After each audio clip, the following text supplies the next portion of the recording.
Je pense que la question mérite d'être posée à charge, et ça l'opinion publique le fait assez régulièrement, mais aussi à décharge. Alors, à charge, oui, bien sûr, le judéo-christianisme est né dans un contexte patriarcal, et il n'est donc pas très étonnant que soit posée comme par nature la supériorité masculine, notamment du corps de l'homme sur celui de la femme. Mais ceci fait, ce n'est pas nécessairement, et on est déjà là dans un premier élément à décharge, ce n'est pas nécessairement ce que disent tous les textes de la Bible. En effet, dans l'Ancien Testament, le premier livre de la Genèse pose au contraire une égale bonté, une égale dignité de l'être humain, homme et femme, puisque le Seigneur créa l'être humain à son image et à sa ressemblance. À son image, il les créa, mâles et femelles. Autrement dit, pas de supériorité, pas de distinction et surtout pas de condamnation de l'état incarné, de l'état charnel.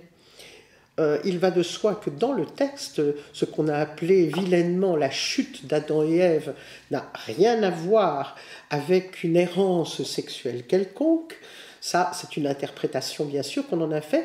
Et de façon générale, dans l'Ancien Testament, la sexualité, l'amour humain, le corps sont au contraire magnifiés, sont reconnus comme étant un don divin.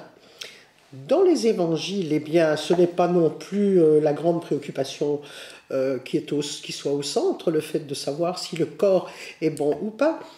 Jésus ira jusqu'à dire oui, le Fils de l'homme, c'est-à-dire c'est le titre qu'on lui donnait, est dit être un ivrogne et un glouton.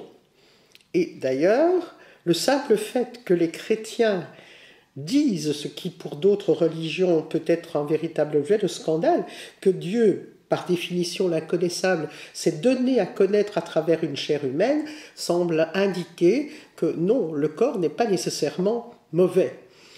On trouvera dans les évangiles une attitude de Jésus par rapport aux femmes, notamment une attitude qui est très très différente de celle qu'il a par rapport aux hommes. Il ne les réprimande jamais, il se laisse toucher, aborder.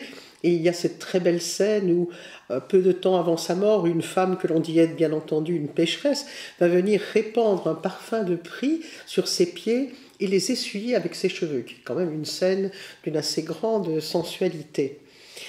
Saint Paul lui-même, dont on s'est méchamment servi pour en faire un misogyne qu'il n'est pas davantage, Saint Paul donc disait que c'est le corps qui est le temple de Dieu. Excusez du peu, parce que dans la religion juive, le temple, c'est le lieu de la présence divine.